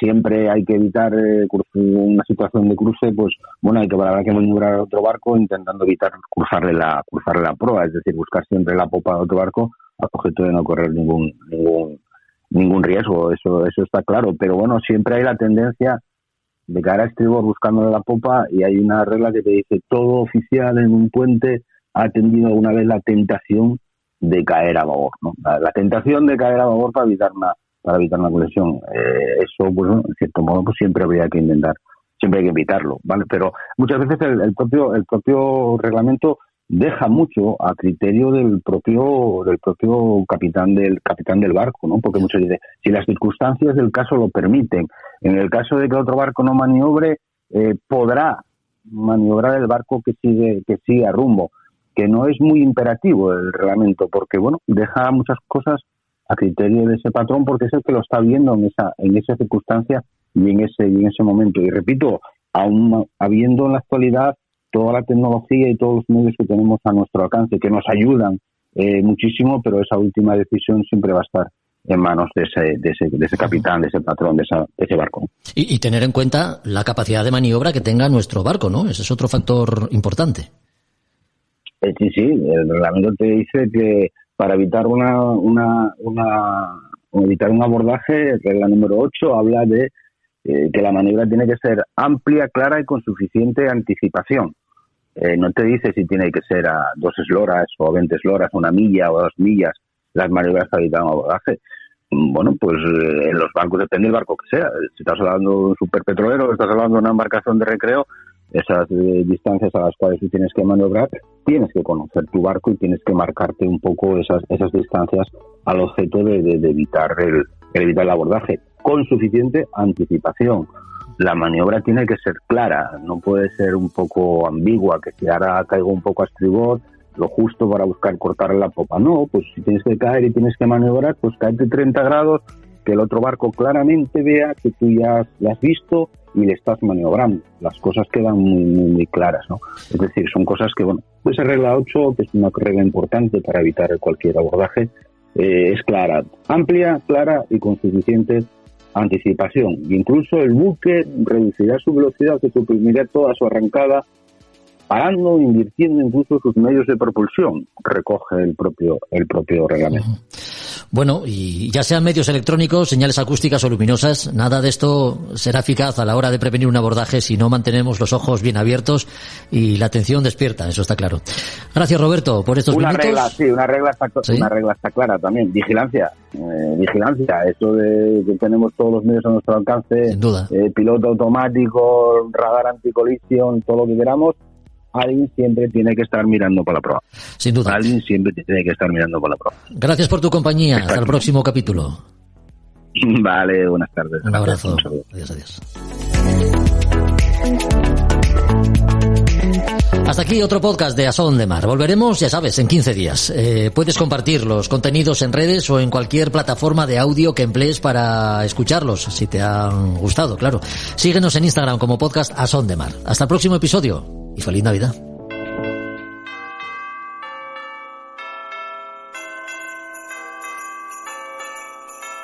A Son de Mar, la náutica en un podcast. Desde el sur global nos mudamos al norte para buscar una vida mejor. Y ahora en podcast te contamos nuestras experiencias y aportes al país al que llegamos. Esto es Escucha Migrante, el podcast de la cultura en movimiento. Un proyecto sonoro para el encuentro de creadoras, investigadoras y distintos agentes culturales que hablan con voz propia en muchos acentos. Hola, soy Dagmari Oliver Graterol y seré tu anfitriona en los episodios conversacionales. Yo soy Mili Matos y seré la voz que te acompañará en los episodios narrativos.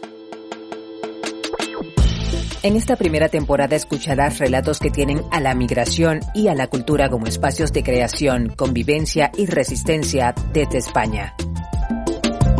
Síguenos, activa las notificaciones y comparte con el hashtag Escucha Migrante. Este es un proyecto beneficiario de las ayudas para la promoción del sector del videojuego, del podcast y otras formas de creación digital convocadas por el Ministerio de Cultura y financiadas por la Unión Europea Next Generation EU, con el apoyo de Yo Soy el Otro, Asociación Cultural.